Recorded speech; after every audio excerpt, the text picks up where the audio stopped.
Diaspora FM Eden TV du groupe de presse international ITV, informez-vous autrement grâce à nos correspondants locaux et à nos veilleurs citoyens actifs sur le terrain au Bénin et à l'étranger. Diaspora FM, le journal.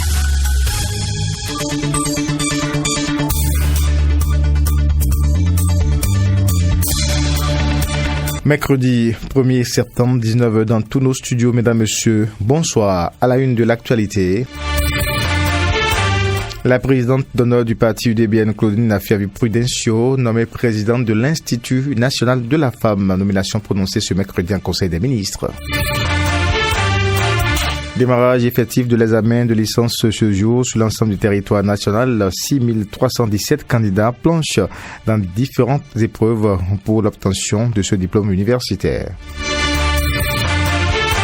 Et puis sport, les écureuils du Bénin affrontent demain le Madagascar dans le cadre de la première journée des éliminatoires pour la Coupe du Monde 2022 au Qatar. Quelle chance pour le 11 national? La réponse avec Frédéric Espoir-Mambou dans cette édition. Voilà pour le sommet. Emmanuel Agboudielou à la mise en onde. Corneille Aïssé. Bonsoir chez vous. La présidente d'honneur du parti UDBN, Claudine Nafiavi-Prudencio, est nommée présidente de l'Institut national de la femme. Ainsi en a décidé le Conseil des ministres de ce mercredi 1er septembre, le premier depuis le retour des vacances des membres du gouvernement. Au poste de secrétaire général, le Conseil a nommé Huguette Boukpe-Nyakadja. Ensuite, le Conseil a décidé de la création du groupe de contact chargé de la mise en œuvre du mémorandum d'entente entre le Bénin et le Cuba dans le domaine de la santé. Et les autres points, du relevé du Conseil des ministres à suivre dans nos prochaines éditions.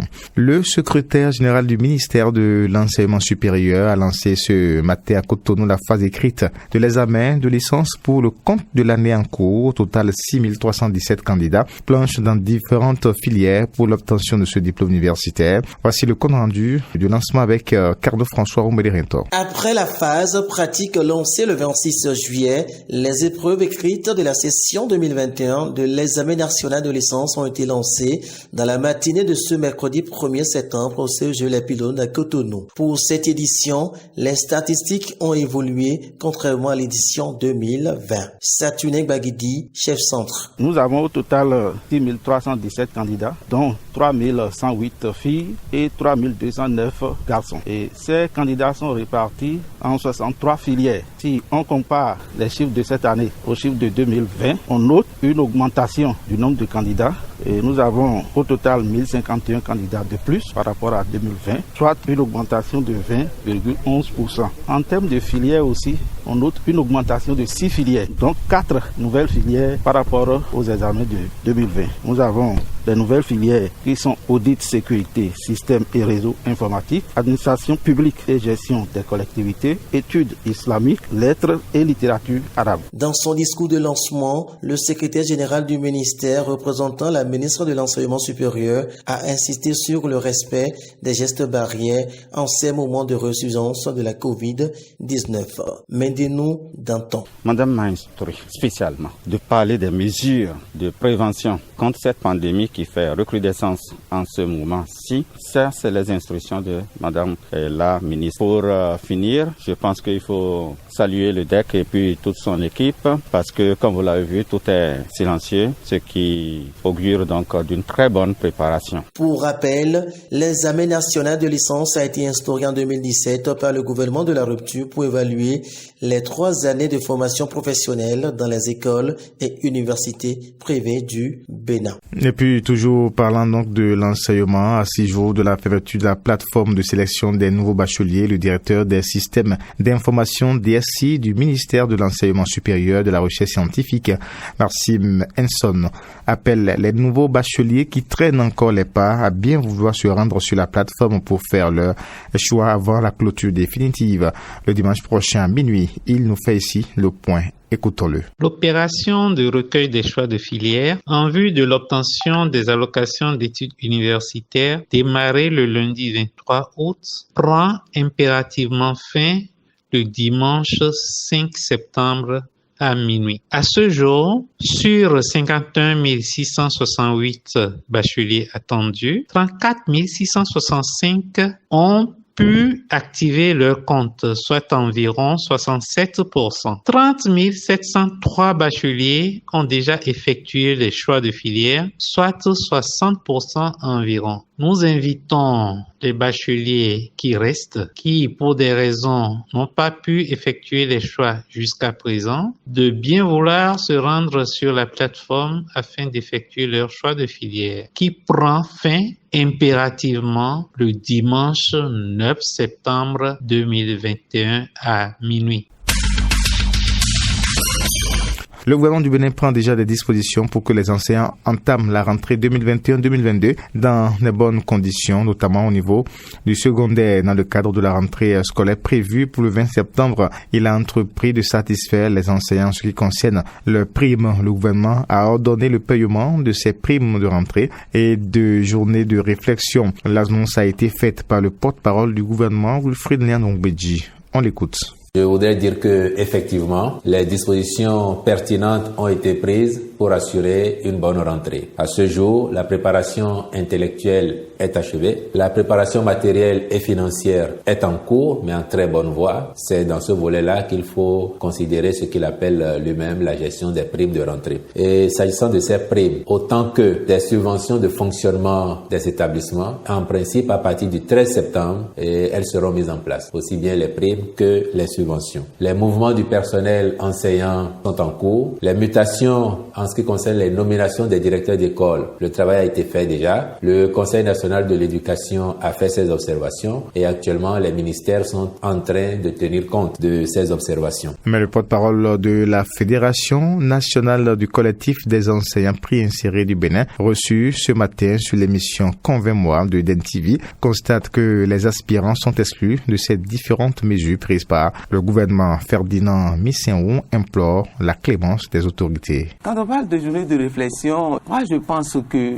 c'est une journée au cours de laquelle il y a ce qu'on appelle des échanges pédagogiques. Et on convoque cette journée-là sans les enseignants abusivement appelés, arbitrairement appelés aspirants, qui représentent plus de 80% du corps enseignant. Est-ce qu'on peut vouloir d'une chose et de son contraire en même temps? On voudrait que cette journée serve aux enseignants et la masse est mise de côté, tout juste pour ne pas payer les primes de rentrée. Alors que c'est cette catégorie-là qui a le plus besoin de cette prime-là, parce qu'elle est oubliée juste après, abandonnée à son sort, juste après 9 mois. Donc ça fait partie de l'un des problèmes qu'on a actuellement. L'autre problème, c'est en partie évoqué, c'est la question des 12 mois sur 12. On est payé 9 mois. Pendant les vacances, nous sommes laissés, nous sommes abandonnés à notre sort. Et à la reprise, il n'y a aucune mesure d'accompagnement. Aucune mesure d'accompagnement. Et il faut faire avec les histoires de déploiement, redéploiement et de signature de contrat. Il faut faire pratiquement 2 mois, 3 mois avant de toucher au premier salaire. On n'a jamais eu le salaire automatiquement le mois qui suit. Et ce n'est pas bien. Nous sommes aussi des pères de famille.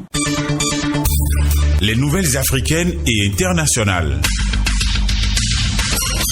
L'actualité hors du Bénin, 2 États du sud du Nigeria veulent rendre la vaccination obligatoire pour accéder aux lieux publics et au rassemblement afin d'accélérer la campagne de vaccination contre la COVID-19. Le gouverneur de l'État d'Edo et celui de l'État d'Ondo ont donné aux habitants jusqu'à mi-septembre pour se faire vacciner, sous peine de se voir interdit l'accès à certains lieux, notamment les banques, les réceptions privées, les églises et les mosquées.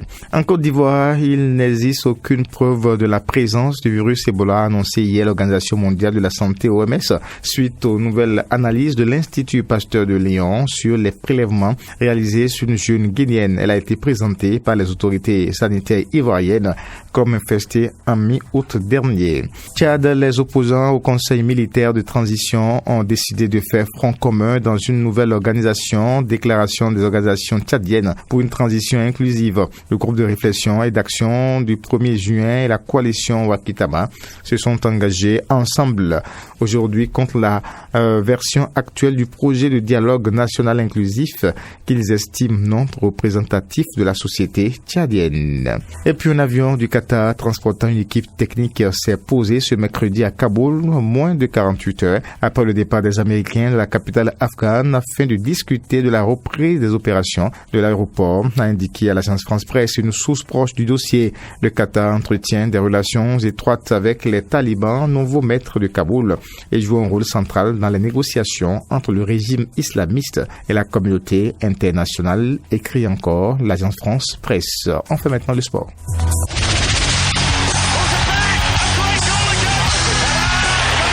Tout le sport. Info Sport, donc avant de boucler cette édition, Coupe du Monde Qatar 2022, les écureuils affrontent ce jeudi les Barrières de Madagascar, une rencontre comptant pour les éliminatoires de ce mondial, les chances du Bénin dans ce match avec Frédéric Espoir Mambo. Pour ce match, les écureuils partent diminuer à cause des blessures de Olivier Verdon, Jodel Dossou et Cécile d'Almeida. Mais également, il faut noter l'absence de Bourou Samadou et de Marcelin Coupeau, déclarés positifs au test Covid.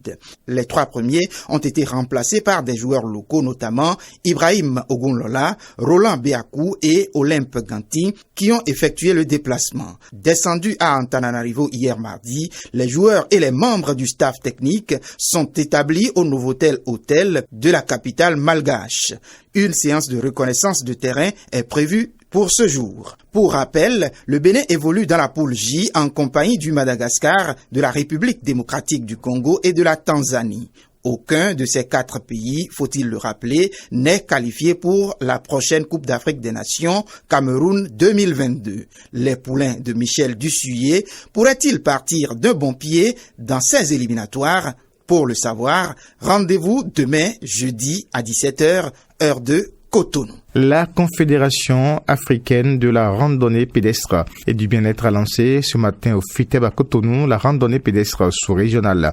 Un rendez-vous sportif qui a réuni des compétiteurs venus de plusieurs pays de l'Afrique de l'Ouest.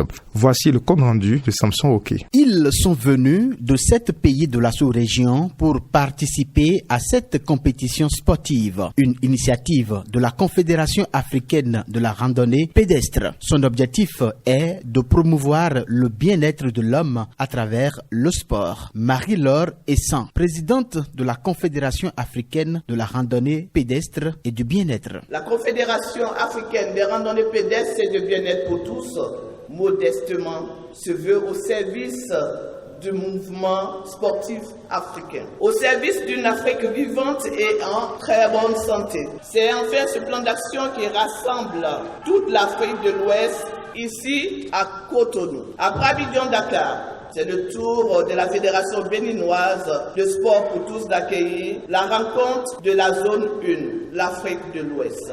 La randonnée pédestre au service du développement, c'est bien le thème autour duquel s'articuleront toutes les activités prévues pour cette rencontre. Soufianou Imoru, président de la Fédération béninoise de la randonnée pédestre, Cécile Moudjé, représentante du ministre du Sport. Nous sommes maintenant engagés pour 4 jours. 4 jours d'intenses activités, faites de conclaves, de formation, de compétition, à l'issue desquelles nous aurons la randonnée populaire pour découvrir la route des pêches. Le ministre des Sports, dans sa politique, a fait de la pratique du sport pour tous une véritable priorité. C'est pourquoi le Fonds national pour le développement des activités de jeunesse, des sports et de loisirs, structure sous tutelle du ministère des Sports, a fait l'option de soutenir toute initiative qui participe à la promotion du sport dans notre pays. Vous comprenez donc la raison de la présence du fonds ici ce matin à vos côtés pour accompagner et encourager la mise en œuvre de cette randonnée pédestre dont les bienfaits n'ont plus à démontrer. Démarré ce 1er septembre, cette compétition sportive prend fin le 5 septembre avec la grande randonnée pédestre internationale de la route des pêches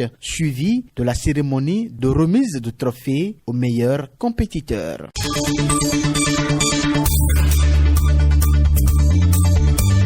Ainsi s'achève cette édition, mesdames, messieurs. Merci de l'avoir suivi. Emmanuel Agoudjelou. À la mise en onde, chef d'édition, Albéric Douchamon. Présentation, Corneille Aïssé. Bonsoir chez vous. À demain.